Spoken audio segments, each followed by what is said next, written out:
So I was in the shower, I was cleaning my ass and making all sure all sparkly, spanky clean. I'm not the funny one, I'm the pretty one. Cock shots. I just checked myself out. Candles, music, wine, and then lube up and get on top. The glory hole's like a dick theater. I've imagined your friend. Which means your pants had better come off. Mama needs playtime. We're not sluts. We just love love.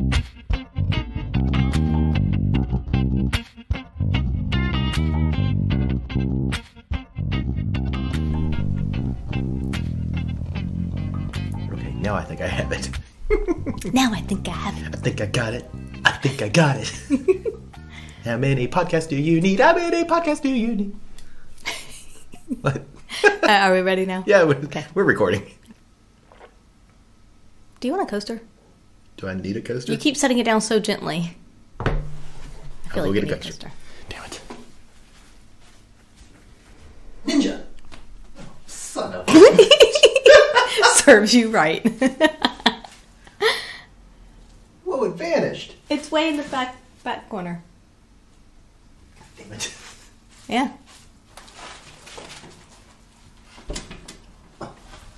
Okay. That's what I get for trying to be Gambit. Mm-hmm. Okay. Now I'm ready. Okay. Hello, ladies and gentlemen. This is Angela. This is Bradford. Welcome back to another episode of By the By. You betcha. Yeah. So we've made it another week, which is very exciting. Somehow. And we have a lot of exciting stuff coming up. Do we? Well, we have some. So I will say that this upcoming Friday, the 26th, at our secret spot, they're doing a uniform party. That's right. And I'm so excited because I get to wear the military harness that right. Dee made. Yes. From Dee Designs, yeah. That is exciting. I forgot about that. I know.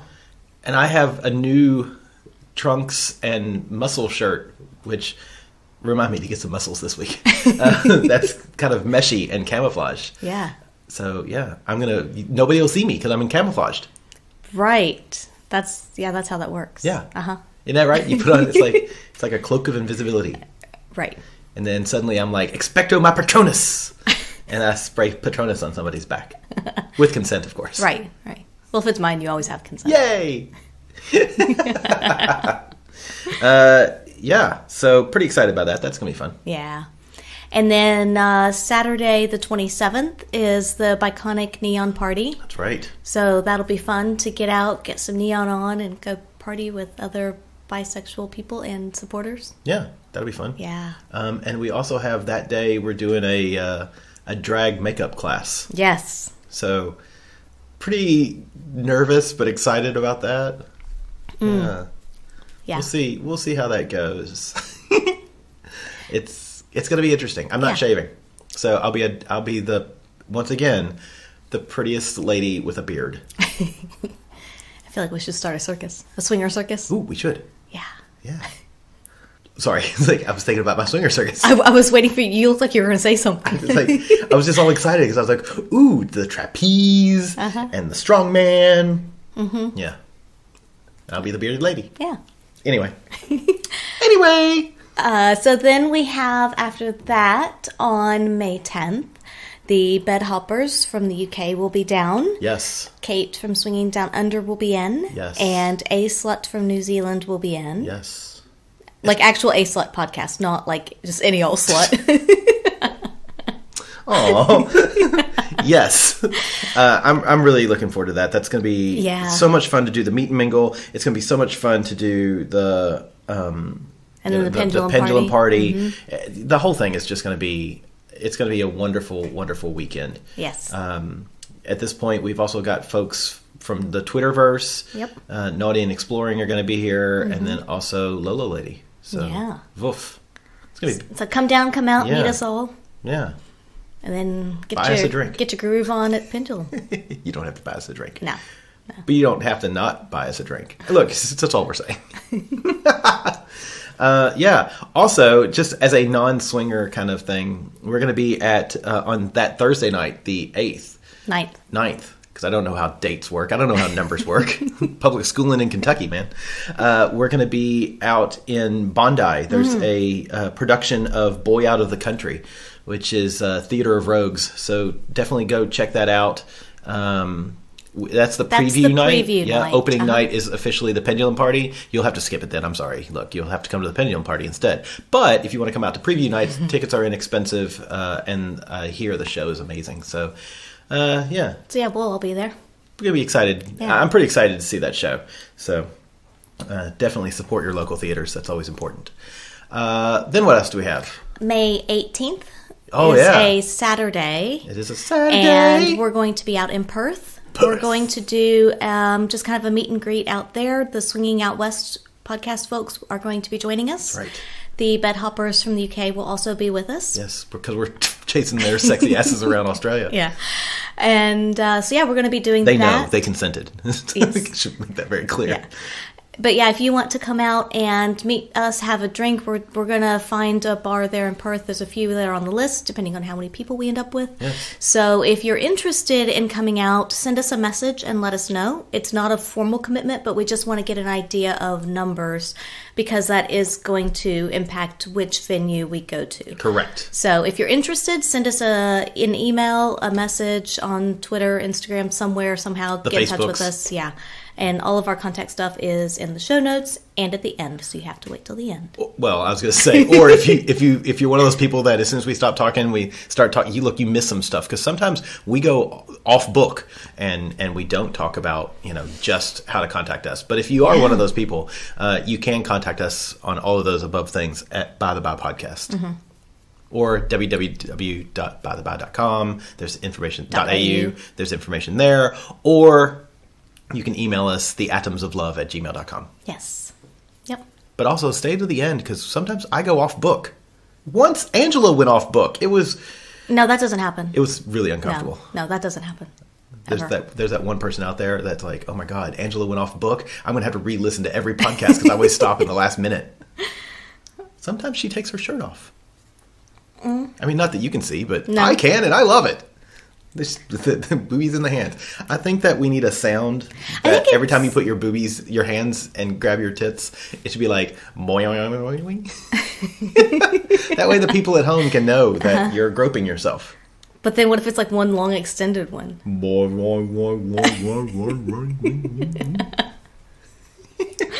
Also, when you were talking about the whole Perth thing, the whole meet and mingle out in Perth, I really wanted you to I wanted to do all the welcome and join us in, and then you're like, we're going to be in Perth. That's what I really wanted to do, but yeah, just... Well, this we have to tell me so we can plan these things. I know, right? Well, it just hit me like, poof, we should totally do that. Next week. In a world where swingers go across Australia. Oh my God, what the fuck? Yeah. Oh my God. Okay, and moving on. This is my dingo. Oh, eat me, baby. Yeah, so there you go. Australia. Mm-hmm. Are we ready to move on now? I mean, if you must. So we're actually going to jump way ahead into the future. Ooh, are we? Yes, okay. Into November. November 2nd through 9th. Oh, yeah. Sorry, I was like, I have no idea what we're doing. We're going to be at Swing Set Takes Desire. That's right. In Cancun, Mexico. We are. Yeah, so you can get information on that at our website and also swingsetdesire.com. It's going to be epic. We already have most of our theme night costumes planned. Correct. Not necessarily, but I'd say about half executed. Look, we have less than 200 days, people. It is on like Donkey Kong. Yeah. Also, we already have a small contingent from Australia that's coming with us. Which is super exciting. So, you know what? You want to join that group. Be one of the sexy, cool people. Look, you can still be one of the sexy, cool people and not go with us, but, it just helps. But you can be one of the premier Australians to attend Swing Set Desire. You could! Look at that. Way to turn that around. I was drowning over here. I was like, I should just drink my cocktail. Which, by the way, we have these awesome cocktails that remind me of Desire. Yeah. That grapefruit palomas. Yeah. Oh my God, they're so good. I won't post the recipe. If you really want one, you'll have to come over to our house. Yeah, exactly. Yeah. Also, if you hear a high-pitched whistling, somebody upstairs is vacuuming, I think. Is that what that is? I think it's their vacuum cleaner. I was trying to figure out what it is. I was like, is that just me that's hearing it's like, that? Oh, God, it's tinnitus. And everybody on the podcast is going, do I have tinnitus? It's contagious. Oh, my God, it's like Stephen King's Cell. Oh, I was thinking of like Archer. Mwah, mwah. Yeah, no, I thought it was just me that was hearing that. Oh my God, that's great. Don't you love that? It's one of those situations where you're like, am I the only person experiencing this? Did you see me looking around? Yeah, Is that why? Yeah, I was like, I need to I should have been like, what's wrong with you? I get those opportunities so rarely. Yeah, but it is one of those situations where you're like, am I the only person experiencing this? Yeah. And you're not. No. Well, sometimes you are. But at this point, you're not. Oh, that's good to know. Oh my God. Whew. Okay, so was there anything else that we're doing? Not that is officially booked in yet. We're doing you. Make sure you set up the time. And you. If you come to Pendulum. Oh, yeah. Or if you come to Desire. Or Desire. Yeah. Yeah, I'm going to do the thing this year at Desire again where I give, like, carte blanche. Mm-hmm. Yeah. So, like, people can kiss me. Mm-hmm. I'm going to have so many lips. I'm going to have all the lips. Both upstairs and down. Okay, I'm done. That's true. You didn't specify where to kiss I know! I meant on my mouth. Or my penis. Anyway. We've already lost control of this. Yeah, but that's okay. Cool. Are we ready to get serious? Serious face. Yeah, we can do this. Okay. Yeah. All right, so this week we had a lot of feedback from our Economics of Swinging, or like Swingonomics podcast, and there was, I would say, one person in particular who sent us a bunch of other economics terms they wanted to hear. Right, talking about you, Autumn Whiskey. Applied to swinging. So we've made a list. I've gone through and found like the real definitions. So now we can talk about how they apply, if they apply. And hopefully. I read that list. And I did not look at the notes before we started today, so it's going to be a surprise to me as well, folks. Yeah. Great. I did read the list. You read the list of terms and sent it to me and said, here. Yeah, this looks complicated. I need someone smart. And you were here. Yeah. Are you ready for the first one? Sure. Okay, so the first term on the list today. Yes. Supply and demand. Oh, yeah. So that is, I'm pretty sure everybody knows, but we're going to go through it anyway, the economic model of price determination. So all else being equal in a competitive market, it's a unit price for a good or item that will vary until it settles at a point where the quantity demanded equals the quantity supplied, resulting in equilibrium. I'm sorry, I fell asleep there for a second. I know. It's a long definition. It was a long one. Just wait, there's one more that's longer. Oh, I'm not a definition size queen or nothing, but... the longer ones are harder to remember. Yeah, I mean, I think that makes pretty much most of that's common sense. The more opportunities, the more demand there is for swingers and sexy time and swinging, the more people will pop up and go, actually, that sounds like a fun idea. Let's do that. Yeah. And I think as far as the part where it reaches equilibrium, I think that's where we as couples have to find balance between our supply and demand. Because you get on these apps, there's tons of people out there that you could potentially meet up with, or you go to a club and there's bunches and bunches of people there. Are you going to be able to interact with all of them? No, you're not. You're a finite resource. Yeah, and so your time is. Yeah, so you have to find that balance between I want to narrow that supply pool down to a point where it's actually manageable to meet my demands, and it's not overwhelming. It's also not underwhelming. So wow, you really did think that through. That's an excellent. I feel like you could make that a TED Talk. Supply and demand of swingers by Angela. But no, I think it is. I think it is really important though to find that balance, and because you can tip the scales so easily one way or the other. Yeah, very true. Yeah. All right. Any other thoughts on that one? No, man, you knocked it out of the park. Right. I'm just going to shut up over here. It's not going to happen. Don't do that. No, it's not going to happen. Don't worry. Yeah. All right. You ready for the next one? I'm ready. Trickle down. Oh, I know what this is. I know this one. This is after you come in somebody's vagina and then they stand up, and that's what happens on the inside of their leg. Am I right? Yes, that's it. Yes. So in reality, it's the proposition that taxes on businesses and the wealthy should be reduced as a means to stimulate business investment in the short term and society at large in the long term. I like my definition better. I do too. I was thinking more water sports though, but I like the coming in the vagina and it running down the leg. Yeah. It could be coming in an orifice, but it has to be in one of the bottom orifices because it has to trickle down your leg. Gravity. You have to have gravity. Yeah. Like, you mean it has to be serious? Yes. Okay. See, I was just going to go with water sports. Yeah, I don't think that one actually applies to. I can't apply it to swingers because I'm not. I'm not an econ professor. That's like saying, okay, that would be the equivalent of letting hot people into a club for free so that they can make more people want to come to the club. Which I guess is what photos are of most of these clubs and things. They show just the hot people to try to get people. There you go. They show just the hot people, and so that's not accurate. Not everybody is stepped off of a magazine. But that's how they get people to come in. That's true, though, because, if you think that there are more hot people there, then you're more likely to go to that particular club as opposed to somewhere else. Yes, because the demand for hot people is really high, and apparently they have a high supply of them at the clubs. Boom! There you go. God, I feel so smart. That's good, because where I was going to try to go is much more of a reach. I like that one better. And was it a reach around? Only if you have like little T-Rex arms, because it didn't quite make it. Pull my hair. I'm fucking trying. Okay. I don't know why my T-Rex sounds like a grandmother. Surely there were Grandma T-Rexes out there. Come on. Grandma Rex. I used to love Grandma Rex and how she would sit back on her porch with her iced tea and look at me and go,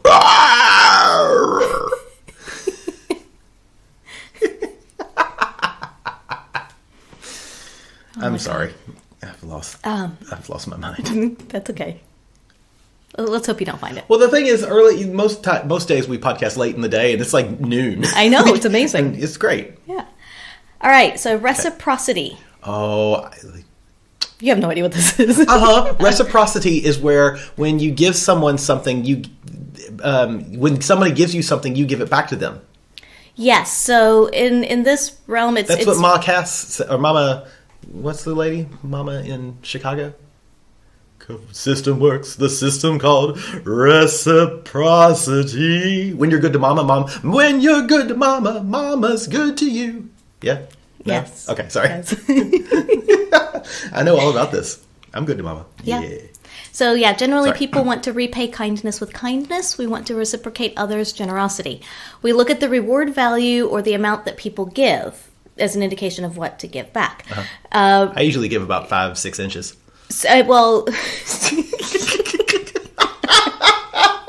We reciprocate to a perceived status rather than our ability, and this is where it becomes a problem, or can become a problem. Because I only have 5 or 6 inches, and the gentleman's given like 9, and I'm like, okay, I guess I have to give twice. But then it doesn't add up because 10 or 12 inches is not equal to 9, so then he feels like he has to give, and thus the circle never ends. And then you're both always giving, and I don't see a problem with this. Which leads to the... I almost choked on reciprocity last night. I was going to say, but that leads to the final part, is that it ultimately benefits the wealthy, because you reciprocate more with the wealthy, but the wealthy reciprocate equivalently. So I'm the wealthy, and you're both reciprocating continually to me, and I just get more and more and more. I thought this was back to the size queen thing. Fucking size queens. I only give to people who are 11 inches or longer. I don't know, it's how they talk in my head. They don't actually talk that way. Yes. So I have 2 other applications besides your 60-90. Right. Okay, well there's that. That's reciprocity. Mutual masturbation is reciprocity. Yeah. Yeah. It's awesome. The other thing that I had 2 examples of this. Okay. One is more monetary, one is not. The monetary one is, I was thinking that when you're going out on a date with a couple, so, if like one couple picks up the check or gets a round of drinks one time, the other couple does it the next time. Fair enough, yeah. And so I think that in that case, depending on each couple's economic abilities and means, you try to be like similarly, we'll go to a similarly priced place or whatever. And nobody, I would say in our circle of friends, we generally don't like count pennies on stuff like that. It's all just of course. like it's around. Yeah, because we're close enough and whatever, and and so I think that's a good example of reciprocity, because it is easy just for one couple to say, "Oh, I'll get it this time," and another say, "I'll get it next time," kind of thing. Agreed. The other thing is that when we meet nice people in the lifestyle, and we really get along well with them, we want to introduce them to our friends. That's true. So then they make more friends. We get introduced to their friends. We make more friends. And so then just more friends and more friends and more friends. Mama's good to you. Sorry. So I like that kind of reciprocity where we all get more friends. I like that too. Circle of fucks. Sorry, it's going to be a musical episode. This is Swingonomics, the musical. I feel like we should have practiced this then. What are you saying? Oh, it's a one-sided musical. Let's just put it that way. Oh, yay! My favorite kind. A solo act. Okay. Micro versus macro economy. We already discussed this with the Micro is the study of economics at an individual, group, or company level. Macro is the study of economics on a national level. So I got this one. So that's like the swinging life at OSS versus the world of swingers. Okay, that's one good way, yeah. Or the way that some economies are quite different.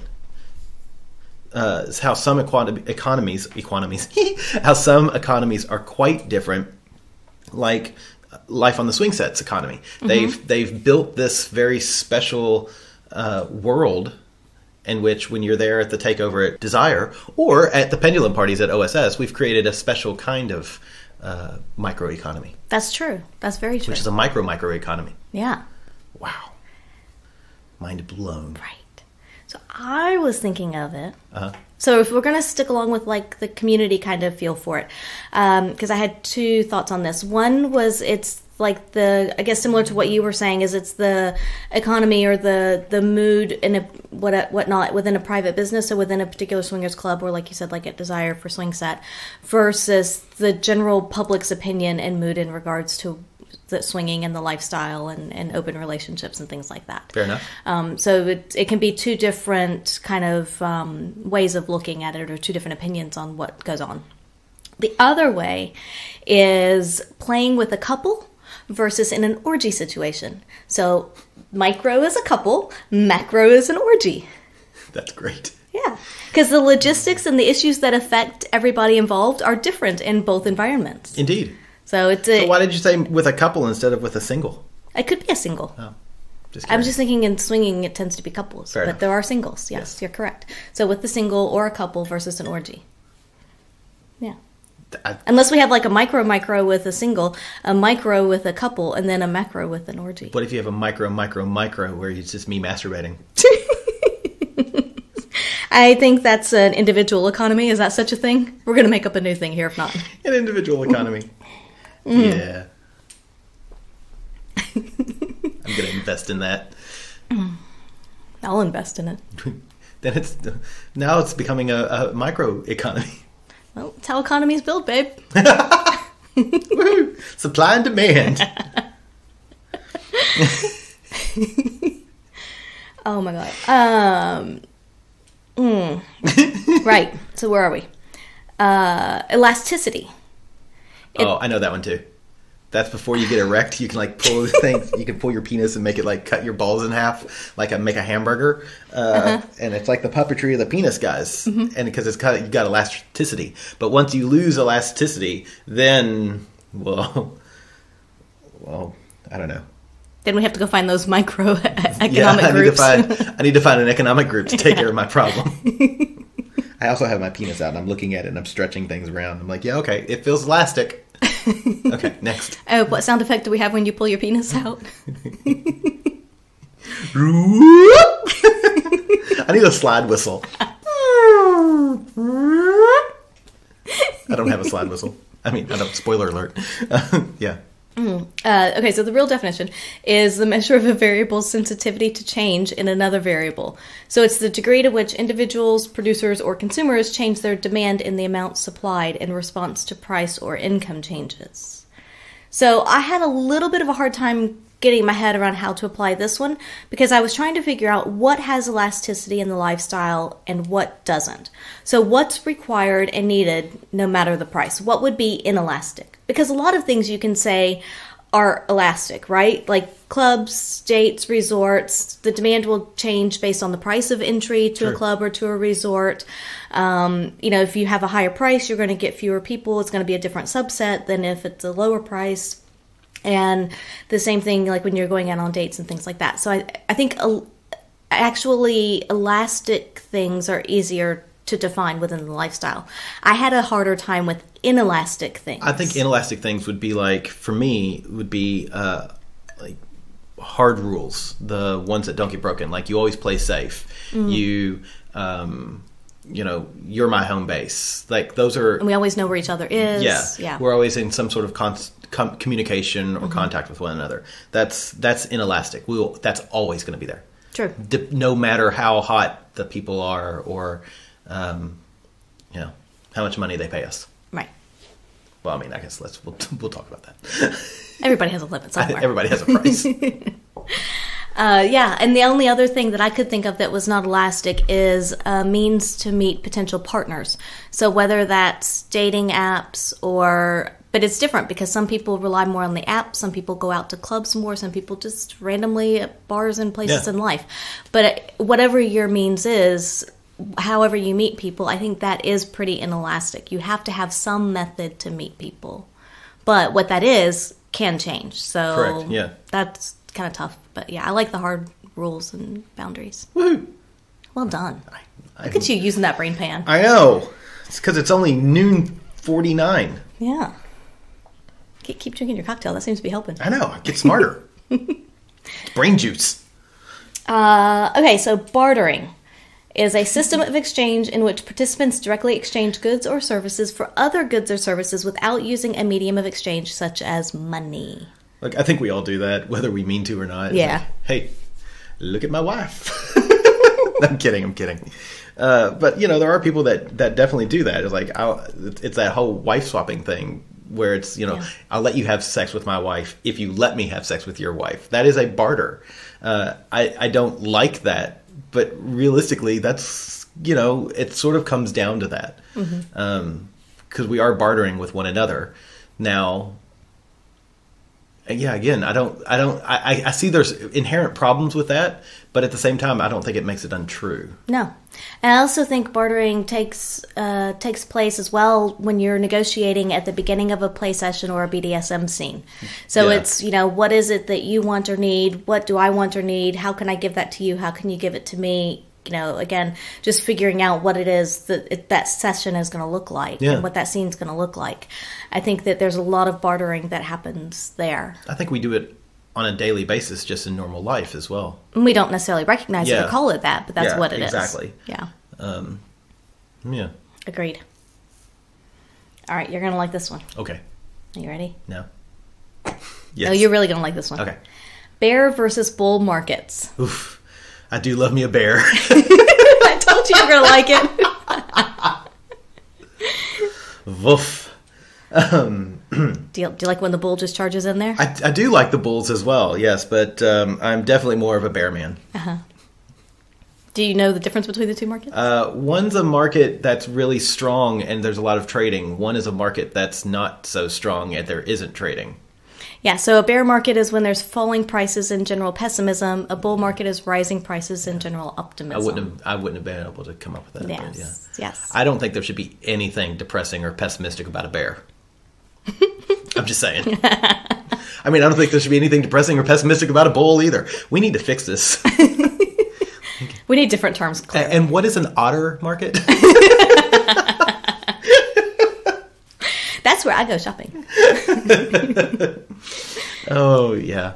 So I would say good examples of these are times when you're not connecting with people or couples, either online or at a club, and you can't seem to find what you're looking for, whether it's because of your headspace or just the supply isn't there. Yeah. Because there are times that happens, and I think that's definitely more of an example of a bear market in the lifestyle. And then conversely, there's a lot of times where you just meet so many people and couples that are interesting, and it can be so hard to keep up with everybody. Yeah. And it's hard, like, if you're all in one place together, it's like, oh my gosh, I want to play with all of you. Or, if you're meeting them within quick succession, it can be hard to arrange catch-ups and dates with everybody around general life as well. So I think, and I think in the lifestyle, we definitely have those times where peaks and troughs, where sometimes there is just more of an influx of relationships and people and events and things going on. And then there's times where it's kind of lagging and there's not a lot happening, and, people aren't really available because of their life things. Yeah. So I think that, we, just like the market, we kind of go through those ups and downs within our swinging lifestyle as well. I completely agree. And you're spot on, because there's those times where there's couples that I would love for us to catch up with, and they've reached out to us multiple times, and I feel bad because I feel like we're just blowing them off, and we're not. It's like, for instance, I've been traveling for the 5 of the last 6 weeks. It's hard to make things work, and unfortunately, then people lose interest in us, and the only people who, really, we get it to pay off with are either good friends who are very patient, or new couples or individuals who are very patient. Yeah.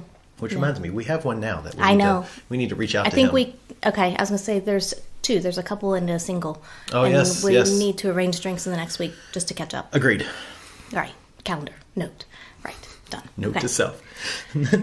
So we're only up to the letter C now. My favorite. The C. The C word. And what is that word? Cornucopia. Pornocopia? We should do a website called Pornocopia. If it doesn't exist, somebody get that for me. I'll fill it with fruit. Yeah, you will. It'll be a gay site. It'll be all kinds of bears. Charity or charitable donation. Oh, I love Charity. She's so pretty. I know, isn't she? I know. Yeah. She gives me donations as well. I'll donate to her. 1 tablespoon at a time. I'm kidding. I was going to say, most of the donations are in liquid form, so yeah. Mostly like 2 teaspoons. Anyway. Charity or charitable donations. I'm sure this applies. Well, I was going to say, I have 2. One is probably not a positive look on it, and one is more. So one, I would say we're always... donating connection, time, touch, closeness, adding to that relationship. But isn't that part of the bartering system? It is, but sometimes... Because you're getting something out of it. Yes, but sometimes you may feel like you're not getting as much out of it. If it may be a little more one-sided at times. But charity you do because it makes you feel good. Yeah. You're not supposed to... I'm going to argue that tithing and charity are different. Tithing you do because you have to do it. Charity you do it because you like the feeling you get when you do it. So then here's my other example. See what you think about this one. Okay. Taking one for the team. Because whoever is the one who's taking it for the team, they're doing it for charity. It's not a good or a positive thing, but ultimately they either want to get out of the situation, and that's the quickest way to do it, or they want to make their partner happy because their partner's interested in whatever the situation is and whoever they're playing with.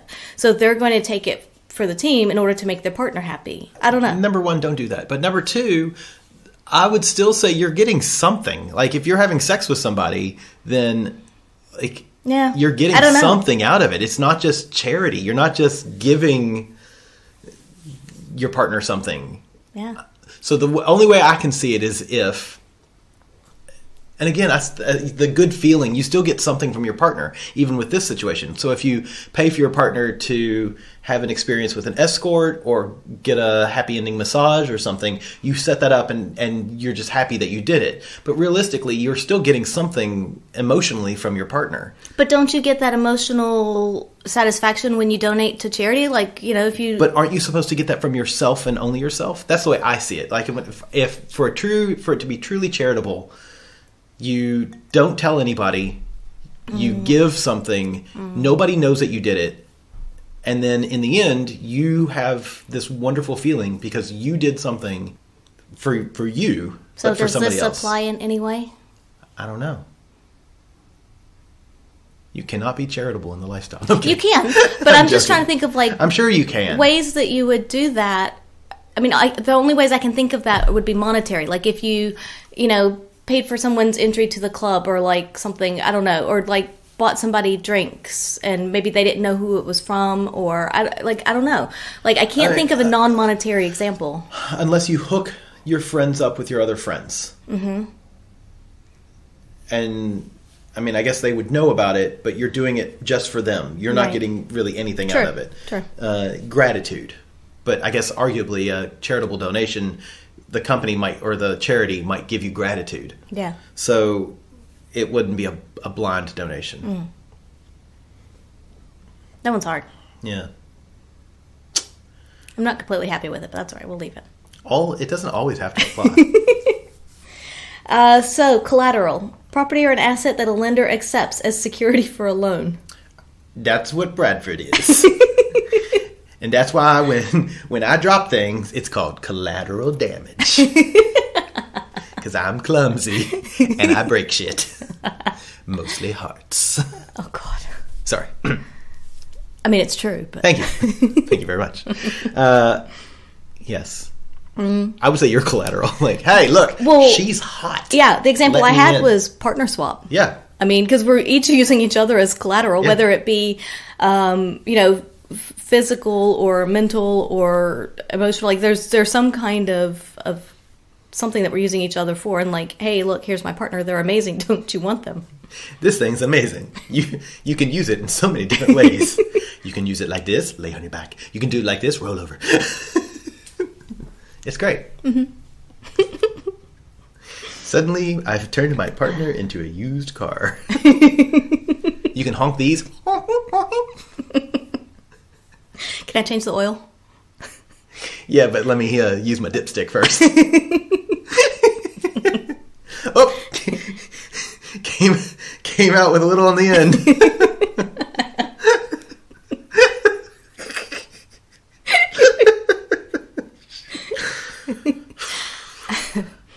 Focus. All right, let's put that up on blocks. We're going to continue on. Ready? Oh my God, that was great. I go where I'm told to.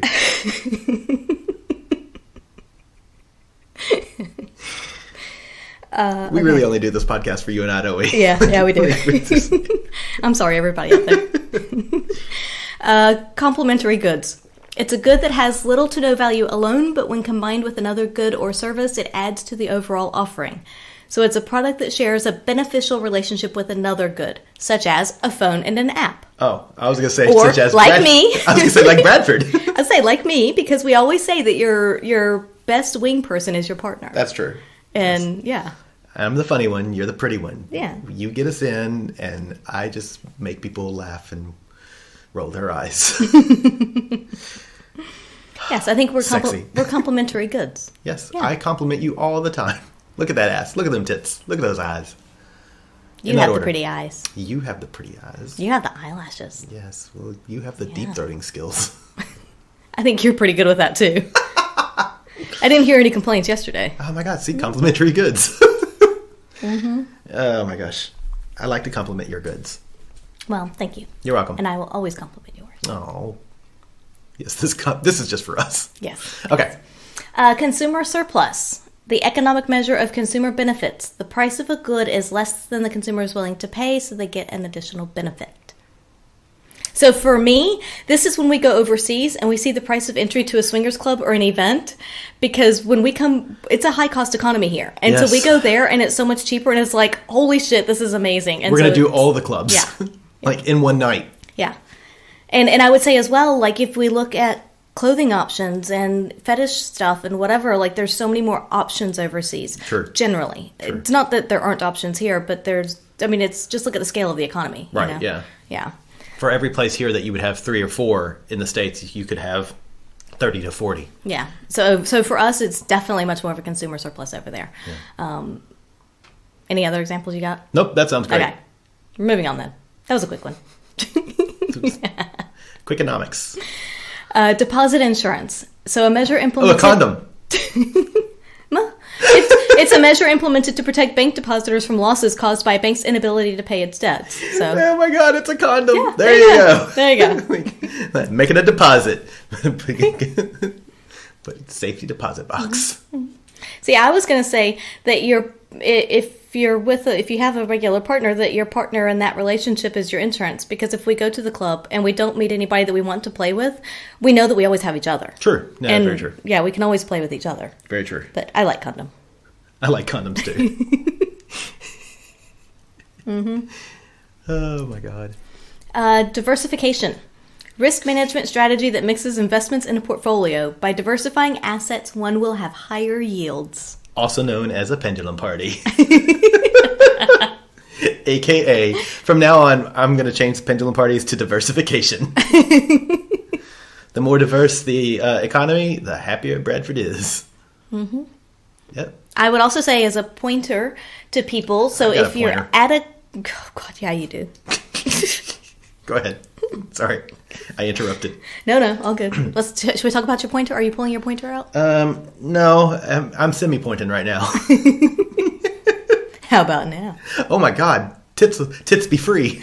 Okay, so what I was going to say is that if you're at a club, and an example of diversification is talking to multiple people and multiple couples during the evening, as opposed to throwing all of your eggs into one basket. Because if that one couple doesn't like you back or doesn't really want to play with you or whatever, for whatever reason, then you at least have other options. So. It's interesting, too, because... And I think that goes with using dating apps as well. And I think that's a perfect example of how sometimes diversification doesn't work in the real world as well, is that if you're at a swingers club and you do over-diversify yourself, you don't invest enough into any one commodity in order to get some sort of payment out of it. Yep. So it's a balance of you have to diversify just enough, but not too much. Oof. So also, I feel like we are objectifying people in a lot of ways in this. We mean it tongue-in-cheekily, but it's still accurate.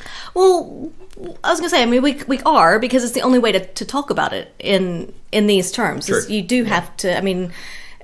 Commodities. I was going to say, it's economics. It's all going to be about commodities and products, and like that's what it is. Sure. But that's not to say that we don't appreciate the value that every person brings to a situation and a relationship, and that we understand that they have souls and hearts and beings. They're not just these bodies. But sometimes we feel like just bodies. So look, that happens. Yeah. I was going to say, there's about a 2-week stretch period recently where I was like, I'm just a body. Use me. I don't care. It's great. Romantic. Yeah. Division of labor. So separation of tasks in a system so participants can specialize. Oh my God, we did this yesterday with the gentleman. Yes. So, it's like I'm going down on him, and then you're like, okay, I'm going to go down on him for a little while, and I'm like, no, it's mine. And they're like, division of labor. Fuck me. I'm like, okay. Sorry. Well, I was going to say, actually, so that does work as well within a play situation, because you like, if one person's much better with their oral skills and things, and that person can do the oral parts, and then the other person can come in for whatever parts they're good with. What if you're not good with any parts? Oh, come on. Everybody's good at something. Yay. But I was also thinking on a Hi, would you like me to do your taxes? You don't even do our taxes. Hi, would you like her to do your taxes? But yeah, so outside of the bedroom, even with dating profiles, as far as couples go, almost always one person will be the one that does the setting it up, the curating, the responding to messages, the vetting. All of that side of things. And for us, that's you. So you're much better at curating all of the online website stuff and all of the apps. And you're good at establishing those relationships, determining, which ones we want to go forward with. And then once a relationship is established, I'm better at maintaining that. True. And so it just takes me more to connect with people. But then once we do, I'm like, I want that. I like that. Yeah. And so I think for us, we kind of specialize a bit in that way, is that you're setting things up. And then once it's set up, then I kind of take the reins and go with it from there. And I think a lot of couples are like that, in that one person does a lot of the gatekeeping on the websites and the apps. I agree. Yeah. Definitely. I also like specializing in the bedroom, though. Well, it is your greatest commodity. I'll do the pegging specialization. All right. Emerging markets. I got a semi-emergent market right now. That joke just doesn't end. I mean, it's great. It's like every time it's appropriate. You can take all of these and use them as like penis jokes. This is great. I love economics. Sorry, what? Emerging markets. I never thought I'd hear that come out of your mouth. Wow. Woohoo! So it's a country that has some characteristics of a developed market but doesn't satisfy the standards to be termed a developed market, i.e. a frontier market. So it's smaller, riskier, more illiquid capital market. It's progressing. I can think of a few clubs that I would call an emerging market. I can think of one in Sydney, actually. I can think of a few gay saunas that I would lump in there as well. Yeah, not all of them. Some of them are very nice, classy, standard markets. Yes. What's a developed. Developed markets, thank you. Some of them very well-developed markets. But yes, there are a few emerging markets that I'm pretty sure will at some point shut down. Crash, maybe. Oh my goodness, you could also do that with couples, because some people want to try things out and like start getting into the lifestyle, and you just know it's going to be kind of, it sounds terrible, but you know it's going to be a shit show from the beginning. Yes. So they're much more of the emerging markets until either they get their shit together and become a developed market, or they just are no longer a market. They over-diversify and then collapse like a dying star. Yeah, because I was thinking just swinging in general, like if you're looking at the lifestyle as a whole, is kind of an emerging market because it's not fully accepted in society and that kind of thing. So it's still kind of like, you know. I stopped listening after thinking about the lifestyle's whole. I've got a hole for you. You got a couple. My market is more emerging now. It's almost a bull market.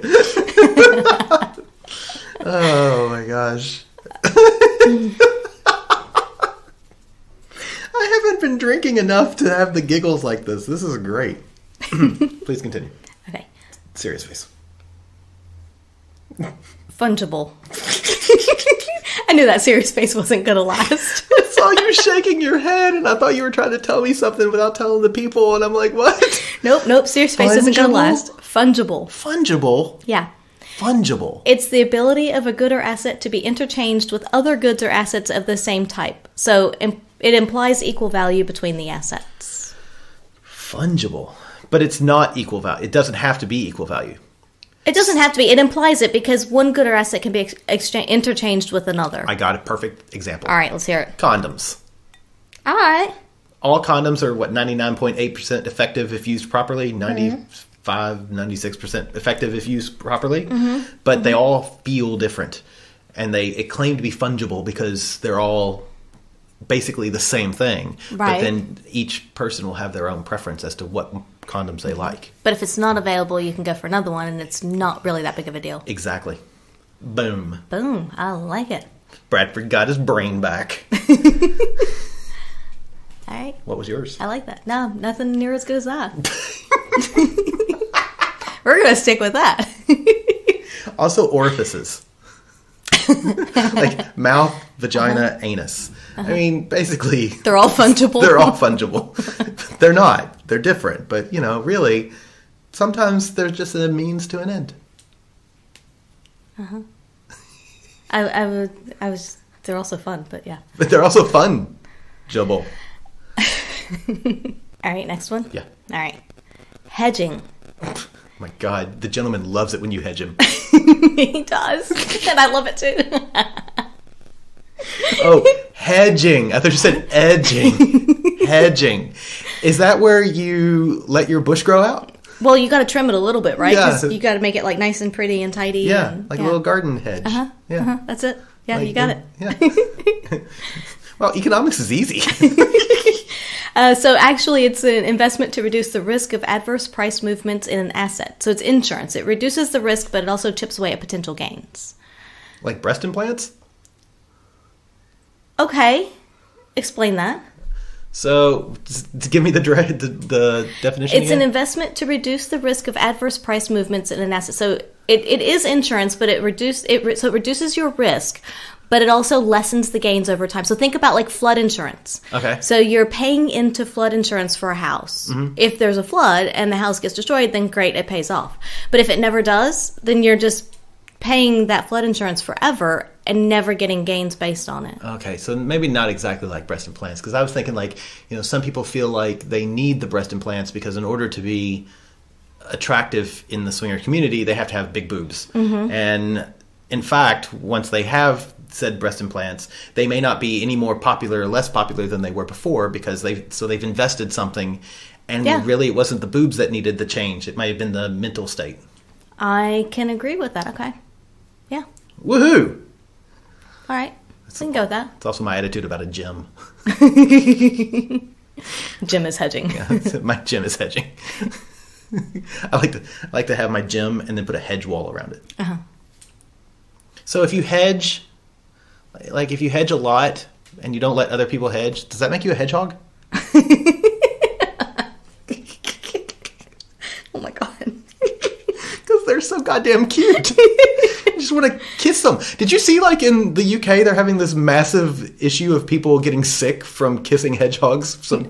There's some sort of hedgehog plague. I don't know. I'm going to guess it's a bacteria or something that they're getting. But you can get sick from kissing your hedgehog, and they're advising people not to kiss hedgehogs. Is it like one of the bacteria that's typically for food poisoning, or is it something different? I don't remember. Okay, I didn't read that article that far. I just saw look, I just read the Don't kiss your hedgehog. I just read the header of Don't Kiss Your Hedgehog, and I thought, is this a porn site? Like, is that a new porn that I don't know about? Yeah, hedgehog me. Mm-hmm. The only thing I had was like online dating. So it kind of goes with diversification because you may have multiple people that you're talking to because you don't want to not have someone. But then it's again spreading too thin. So if you invest, a little bits of time with a lot of people, you don't invest enough time with any one person, then you may not actually make a connection and meet them. Maybe not the greatest example, but that was really the only thing I kind of came up with. Was something like that. So you're trying to put insurance out there and say that, like, I'm going to have somebody to interact with, but it may not be enough for anyone to actually come to fruition. Fair enough. Yeah, that makes sense. Anyway, yeah, meh. I like the next one. Invisible hand. Oh my god, that's what happened to me yesterday too. Like suddenly somebody was jacking me off, and I'm like, "Where's this invisible hand coming from?" And it was you, and you were like up my shorts, and I'm like, "Whoa, cool." Like, are you going to hedge me? Yes, I do like it when the invisible hands start groping. Yeah. Is that like an orgy situation where you don't know where the hands are coming from? Maybe, yeah. It's just a hand, and you're like, hello. Yeah, exactly. I don't know what body you attach to, but whatever you're doing, don't stop. I think that's it exactly, yeah. Cool. Yeah. No, so actually it's the unobservable market force that helps the demand and supply of goods in a free market reach equilibrium automatically. So the unintended social benefits of an individual's self-interested actions. I see this as buying lingerie, BDSM goods, etc. propels the production and future supply of such goods. Wow. I like that. That seems very accurate. Mm-hmm. Especially when you look at some of the small artists and small businesses and things that do tend to specialize more. If they don't get customers buying their products, then they're going to go away. Yeah. So I want their products. I'm going to buy from these small places, and then they're going to hopefully keep producing them. That's right. Also pay for your porn. Yeah, absolutely. Definitely. Because we want porn to keep being produced, right? Oof. And I'm just getting tired of producing. I'm just tired of producing it all. Right. But I do want to start a porn called The Invisible Hand. It's just walking around following you buying lingerie. Uh-huh. I'm pretty sure there are people who would buy that. Uh-huh. If you would buy that, please email us at We have 2 more. Yeah, okay. Are you ready for these ones? Clearly not. Pegged rate. Now you're just making shit up. It's actually like a fixed exchange rate. So a country's currency value is fixed against another country's currency or other measure, i.e. gold. However, I think of the pegged rate as to how many people and how quickly can I peg them. That's my pegged rate. How many people, how fast? Wow, that's... We're gonna have like a pegged rate party at some point and just set everybody up. In Desire, you'll just line. There'll be Cooper, there'll be the gentleman, there'll be me, and you'll need like a condom jockey. Yeah. Oh yeah. And you're just like thrust out, next guy, thrust out, next guy, thrust out. We could do like a world record pegging. I wonder that doesn't exist. I'm sure it does, but but I'm also certain you're not going to break it. Is this part of like the Sex Olympics? Is that one of the events? God, it should be. As she nailed the dismount, and here's the numbers: 9.4, 9.7, and a 9.3. This is disappointing from the Latvia judge. Sorry. Oh my God. Okay. So the last one is outcome bias. So it's an error made in evaluating the quality of a decision once you know the result. Ooh. So if it's a good result, then you look back and you say, oh, that was a great decision. Right. But if it's a bad result, you look back and you say, oh, no, that was a bad decision. Yes. And I think that so many people have this when they go to swingers clubs, but I think or parties or, yeah. I think the perfect example would be you have two guys and they go and they have sex with two women, be it at a club or be it just from a bar, and neither one of them use a condom. And then 6 weeks later, one of them finds out that he has, I don't know, a baby or chlamydia or something. He got some STI, be it a child or an actual STI. And the other one found out that nothing happened. Mm-hmm. And there was no negative ramifications. And both guys might think, well, the one guy would think, I made a terrible mistake, a bad decision. And the other guy would think, I made a great, there's no negative. Yep. And so, it was an okay decision. In fact, both of them did the exact same thing. They both based their decisions on the outcome, not on or their opinions of the decisions on the outcome, not on the risk involved. Because both of them had the exact same risk. Yep. That's a great example. Thank you. Yeah. And also, I know children aren't STIs. They're more like little parasites, but, symbiotic parasites. But they're adorable, and I love them. Yeah. As long as they're somebody else's. Exactly. Yeah, it is one of those things that we do often. I mean, that was... we've had those times where we'll go to a party or to an event and we'll come home and say, oh, that really wasn't a lot of fun. And whether it was because of the crowd that was there, our mental states, something else that was going on. And then if we go back to the same event later at a different time, we may have a great time. And so that's why when it comes to going to events and places or that type of thing, like within the lifestyle, we do tend to tell people to try something 2 to 3 times. Or if you're playing with a new toy, the first time you play with it, you may not get it exactly right. And so try it a couple of times. Now, obviously, if you have a really horrible experience, like something really catastrophic happens, then don't try it 2 or 3 times. Right. But if it's just like, oh, it wasn't amazing, well, then maybe give it another try when you're in a different headspace or a different time or different crowd. I think playing with toys is a good example because sometimes, we try a toy once and we may not know all the functionality of it, or we may use it not the best way to use it. Yeah. And so then if we keep trying out different things, and we've got a new one we need to do some reviews of at some point, that we tried it has different head attachments, and some of the head attachments, like a couple of the first ones we tried were like, they're fine, but then we got like the very last one was like, holy shit, this is great. I used that one a lot during my 5 weeks on the road. Yeah, so I really like this toy. I really like this toy. Yeah, so it is one of those that, like, you can't, we all do it. We all look at the outcome of something, and then was that a good or bad decision? We all base it on that. But you kind of, I think, have to realize that you're doing it and then evaluate the actual risk reward of the original decision and was that good or not? And will the outcome next time be different? You look at our first trip to our secret spot. Yeah. We didn't enjoy it. Yeah. But all subsequent, and I won't say all subsequent visits we've enjoyed, but on average, it's very much the majority for sure. Yeah, the vast majority are great experiences. 9 out of 10 of the times that we go, we have a blast. But if we had taken that first experience as what all experiences are going to look like, it would have not been something we would have returned to. But we're intelligent enough. No, I'm kidding. No, but we recognize that the fact that sometimes you do have to do something more than one time in order to make a valid decision, a responsible decision about it. Yeah. Or opinion, I guess. Form a responsible opinion about it. For sure. Outcome bias. God, the number of times I see that at work as well just sucks. Yeah, absolutely. Yeah. And I did this, it failed. It was a bad idea. Yeah. And it happens. We all do it in a lot of different walks of life. But I think it's just recognizing that you are doing it and then taking a step back and looking at the greater situation as a whole, not just that one particular example. Sorry, I was thinking about your hole again. You said it. I keep like, poof, there it is. And there's her hole. How do I get my mouth on that hole? There's an emerging market again.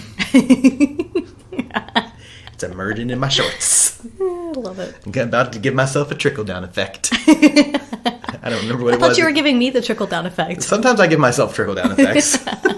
Like when you just like lay over so it hits your leg and then you're like, okay, I got to reach for the towel, but it's too far out of the way, and you roll over, and then next thing you know, it's, yeah. Mm-hmm. And then, but when you're on the road, it's great because no one has to sleep in the wet spot. Boom. That's actually very true.